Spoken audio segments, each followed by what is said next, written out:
থাইকো না ঘুমাইয়া তোমরা রহমতেরই মাস পাইয়া থাইকো না ঘুমাইয়া রমজানের মাস এলো খুশির খবর লয়া তোমরা জানাও গো শুকরিয়া রমজানের মাস এলো খুশির খবর লয়া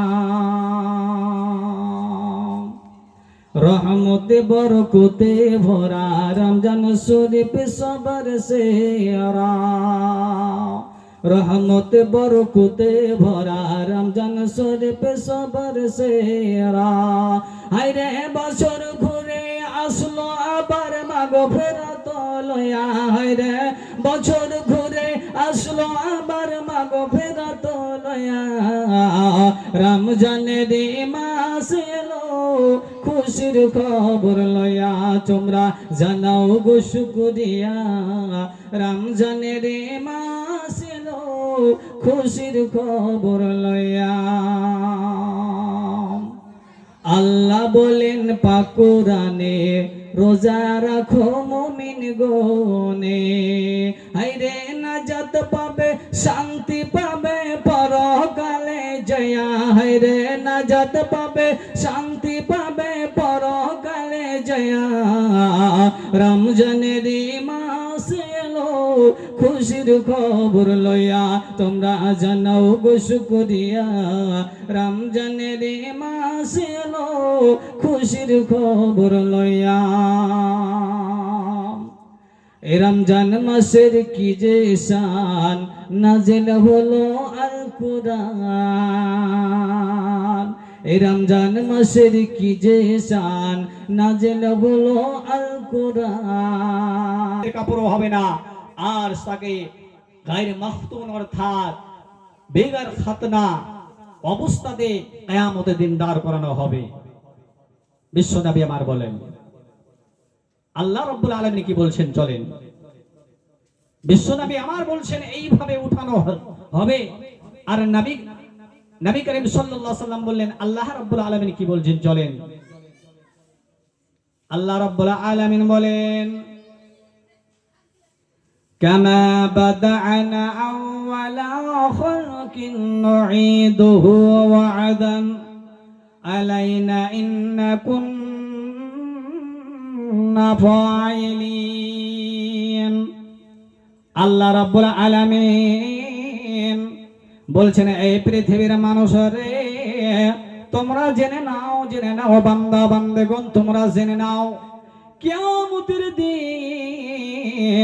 কিয়ামতের দিনের দৃশ্যটা কেমন হবে তোমরা শুনে নাও আল্লাহ রাব্বুল আলামিন সুন্দর করে বুঝিয়ে দিয়েছেন বান্দা যখন আমি তোমাদেরকে প্রথমে যেইভাবে সৃষ্টি করেছিলাম যেইভাবে তোমার মার গর্ভে থেকে দুনিয়াতে দেখেছে দুনিয়াতে এসেছিলে দুনিয়াতে তোমার মা তোমাদেরকে প্রসব করিয়েছিল দুনিয়ার মুখ দেখেছিলে বান্দারে যেইভাবে আমি তোমাদেরকে প্রথমে আমি সৃষ্টি করেছিলাম আল্লাহ রাব্বুল আলামিন বলছেন বান্দা যেইভাবে তোমাদের আমি প্রথমে সৃষ্টি করেছিলাম যখন মার পেট থেকে যখন তুমি প্রসব তোমার মা যখন তোমাদেরকে প্রসব করে আর এই প্রসব করার পরে দুনিয়ার যখন মুখ দেখেছিলে দুনিয়াতে যখন তুমি এসেছিলে বান্দা তখন সেই সময় তোমার মার পেট থেকে আসার পরে সেই সময়তে তোমার শরীরে কোনো অঙ্গ প্রত্যঙ্গতে তোমার পরিধানের কাপড় ছিল না তোমার শরীরে কোনো অঙ্গ প্রত্যঙ্গতে কাপড়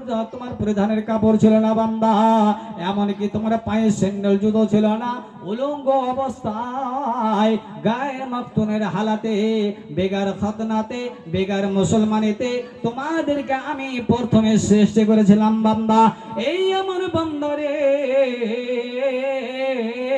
তোমরা জেনে নাও এই বান্দা জেনে নাও আমি সেই রকম ভাবে কিয়ামতের দিন আমি তোমাদেরকে আমি ওইভাবে আমি তোমাদের পুনরায় সেইভাবে আমি তোমাদের আমি মানে কিয়ামতের মাঠে আমি জমা করব এই বান্দা যখন তোমাদের যখন কবর থেকে কিয়ামতের দিন হবে, কবর থেকে ওঠানো হবে, ওই কবর থেকে প্রত্যেক নর নারীরা উলঙ্গ অবস্থায় কবর থেকে ওঠানো হবে। কোনো শরীরে কোনো পরিধানের কাপড় হবে না, পায়ে কোনো স্যান্ডেল জুতো হবে না। এইভাবে পুনরায় আমি তোমাদেরকে আবার ওইভাবে আমি হাসরের ময়দানে দাঁড় করব। যেমন আমি তোমাদেরকে প্রথমে সৃষ্টি করেছিলাম বান্দা, যেইভাবে আমি তোমাদের সৃষ্টি করেছিলাম, আর যেইভাবে তুমি দুনিয়াতে এসেছিলে, মার পেট থেকে এসেছিলে, আমি সেই রকম ভাবে পুনরায় আবার আমি কিয়ামতের দিন তোমাদেরকে হাসরের ময়দানে আমি দাঁড় করাবো উলঙ্গ করে। আল্লাহ রাব্বুল আলামিন বললেন, বান্দা বান্দারে, সেই দিনটাতে উলঙ্গ করে মানুষকে ওঠানো হবে। নবী আমার কি বলছেন শুনেন। হযরত আয়েশা রাদিয়াল্লাহু তাআলা আনহা থেকে হাদিসটি বর্ণিত রয়েছে। নবী করিম সাল্লাল্লাহু আলাইহি সাল্লাম বললেন, হাসরের ময়দানের সম্পর্কে নবী আমার বলছেন, এই আমার উম্মত উম্মতিরা তোমরা শুনে নাও। আল্লাহ রাসূল বলছেন, ইহসারুন নাস ইয়াউমাল কিয়ামাতি হুফাতান উরাতান গুরলা। বিশ্ব নবী আমার বলছেন, এই পৃথিবীর মানুষ তোমরা শুনে নাও রে, এই আমার উম্মত উম্মতিরা শুনে নাও। হাসরের ময়দানে যখন তোমাদেরকে ওঠানো হবে, হাসরের ময়দানে যখন তোমাদেরকে দাঁড় করানো হবে, সেই কবর থেকে যখন তোমাদেরকে ওঠানো হবে, সেই সময়তে তোমাদের শরীরে কোনো পোশাক রবে না, উলঙ্গ অবস্থায় ওঠানো হবে। এমনকি তোমাদের পায়ে স্যান্ডেল জুতো হবে না। আল্লাহ রাব্বুল আলামিনের নবী বলছেন, এমনকি তোমাদেরকে যেমন তোমার মার পেট থেকে একটা বাচ্চা জন্ম যখন নাই, সন্তান যখন জন্ম নাই, তখন তার মুসলমানি করা থাকে না, খাতনা করা থাকে না। বিশ্ব নবী আমার বলছেন, সেই দিনটাতে বেগার খাতনাতে গায়ের মাখতুনের হালাতে ওঠানো হবে। যখনই কথা বিশ্ব নবী আমার বলে দেখবে, এ রাসূলুল্লাহ, আমি আয়েশা দুনিয়াতে এমন কোনোদিন এমন কোন অবস্থায় যে আমার শরীরের কোনো অঙ্গ প্রত্যঙ্গ যে খোলা রয়েছে, এরকম কোন পুরুষ আমার শরীরের অঙ্গ প্রত্যঙ্গ দেখতে পারেনি। এ রাসূলুল্লাহ, সেই দিনটা কত শর্মিন্দাগির দিন হবে, সেই দিনটা কত কঠিন দিন হবে। কেমন করে সেই এত লক্ষ লক্ষ পুরুষের সামনে, লক্ষ লক্ষ নারীর সামনে কিভাবে উলঙ্গ অবস্থায় দাঁড় হয়ে থাকবো। নবীকে বলছেন, কে বলছেন? মা আয়েশা সিদ্দিকা রাদিয়াল্লাহু তাআলা আনহা। তিনি বলছেন, সেই দিনটা এত শর্মিন্দাগির দিন হবে যে এত পুরুষ, লক্ষ লক্ষ লক্ষ পুরুষ থাকবে, লক্ষ লক্ষ নারী থাকবে, আর এতগুলো পুরুষের মধ্যে হইতে, এতগুলো নারীর মধ্যে হইতে সকল পুরুষেরা, সকল নারীরা উলঙ্গ অবস্থায় থাকবে। শরীরে কোনো পোশাক থাকবে না, শরীরে কোনো অঙ্গ প্রত্যঙ্গ ঢাকা থাকবে না, পায়ে স্যান্ডেল জুতো হবে না, সে গায়ের মাখতুনের হালাতে উঠানো হবে। আর সেই দিন কেমন করে মানুষের সামনে, এত লক্ষ লক্ষ মানুষের সামনে উলঙ্গ অবস্থায় থাকবে। নবীকে বলছেন, কে বলছেন?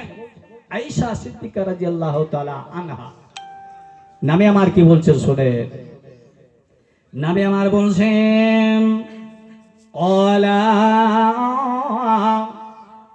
ক্বালা আল আমর, ক্বালা ইয়া আয়েশা আল আমরু আসাদ্দু মিন আইয়াম জুরা বা'দুহুম লিবা'দ।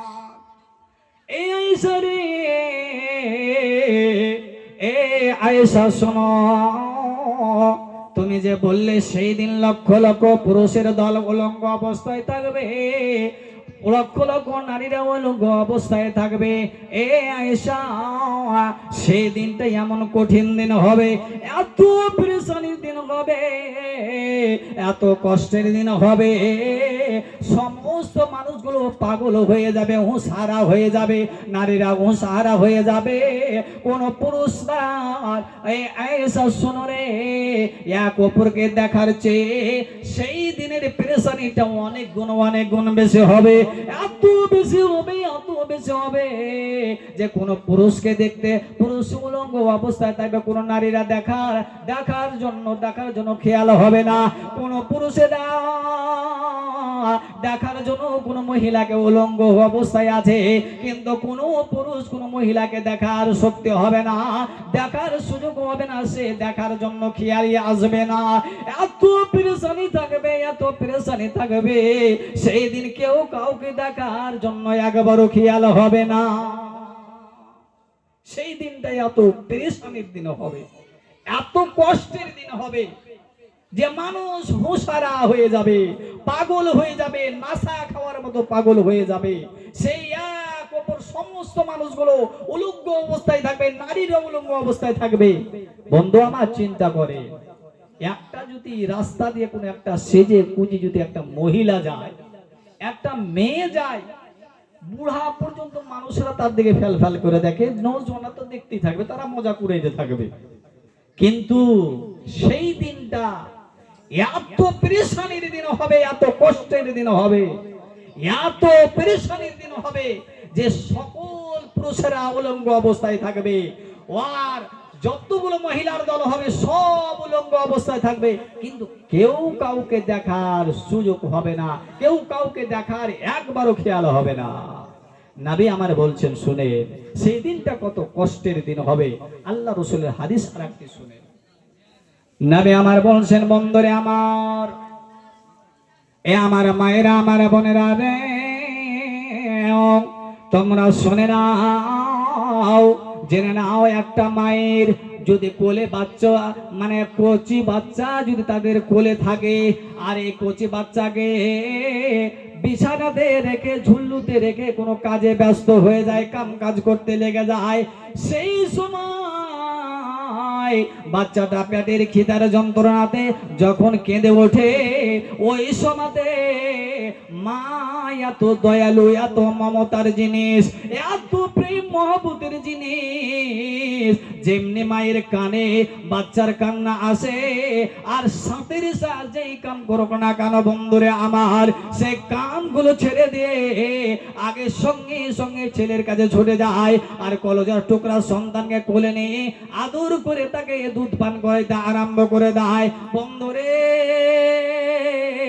বিশ্ব নবী আমার বলছেন, আমার মায়ের দলেরা শোনো, আমার বোনের দলেরা শোনো, এ আমার বাবা জানেরা, আমার আম্মা আব্বা জানেরা শোনেন গো, কিয়ামতের দিন বিশ্ব নবী আমার বলছেন, সেই দিন মা কচি বাচ্চাগুলো পেটের খিদার যন্ত্রণাতে এত কান্নাকাটা করবে, এত চিৎকার করে কান্নাকাটা করবে, কিন্তু কোনো মা এত সন্তানের কান্না আওয়াজ পেয়েও এত পাগল হয়ে থাকবে, এত পাগল হয়ে থাকবে যে এই ছেলে কান্নাকাটা করা, ঘুরে ঘুরে কান্নাকাটা করবে, কিন্তু ছেলের কান্নার দিকে একবার সাড়া দেবে না।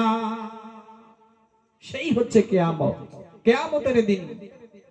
আর কি বিশ্ব নবী আমার বলেন, এই পৃথিবীর মানুষ তোমরা শুনে নাও, কিয়ামতের দিনটা কত কঠিন দিন হবে, কত ভয়াবহ দিন হবে।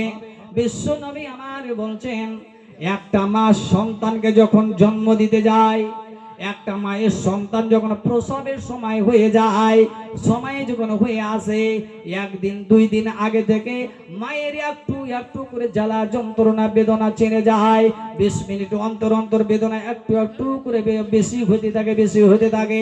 এমনি করে যখন সময়টা নিকটে চলে আসে, সন্তানের যখন প্রসবের সময়টা নিকটে চলে আসে, মারে আমার, এ আমার বোনেরা, এ আমার আব্বা জানেরা শোনেন গো, সেই দিন নবী আমার বলছেন, ওই মা একটা সন্তানকে জন্ম দেওয়ার সময় এত তাদের যন্ত্রণা, এত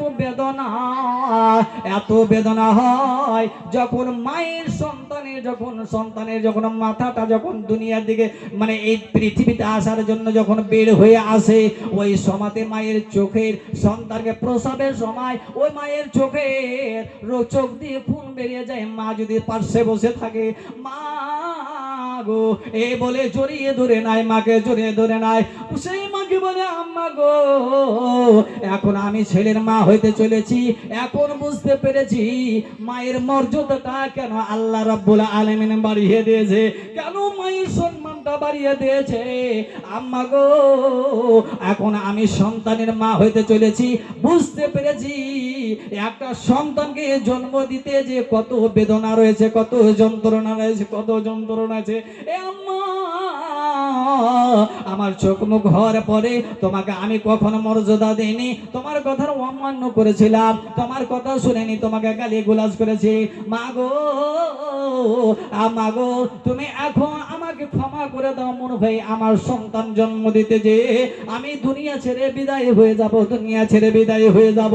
এই বলে মাকে গলা ধরে কান্নাকাটা করে মা আমাকে ক্ষমা করে দাও। স্বামী যদি পাশে থাকে স্বামীকে জড়িয়ে ধরে নে বলো আমার প্রাণের স্বামী গো তোমার সঙ্গে দীর্ঘ 5 বছর ধরে 10 বছর ধরে জীবন যাপন করলাম, স্বামী গো তোমার সন্তানকে আজকে জন্ম দিতে যে মনে হয় আমি দুনিয়া ছেড়ে বিদায় হয়ে যাব।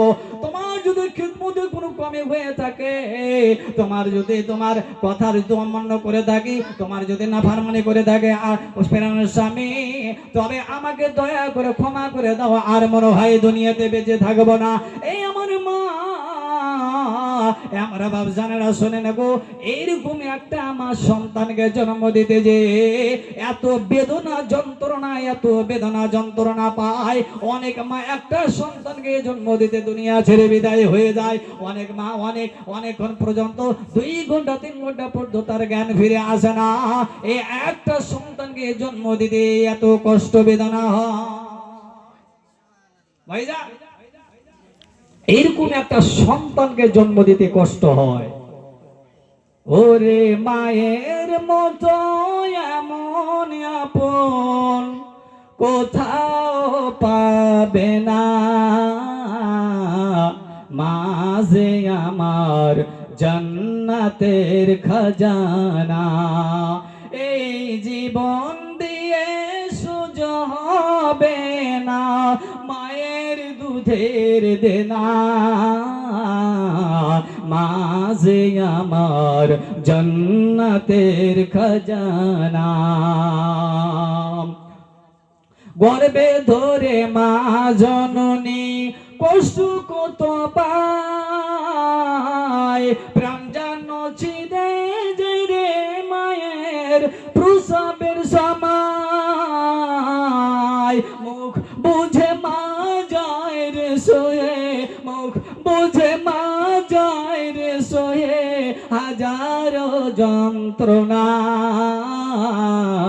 মাঝে আমার জান্নাতের খাজানা। জ্ঞান ফিরে মা দেখে যখন আপন শিশুর মুখ, বুকে তার জড়িয়ে ধরে ভুলে শত দুঃখ। হাসি মুখে চুমা দিয়ে মা, হাসি মুখে চুমা দিয়ে বলে ও মোর সোনা,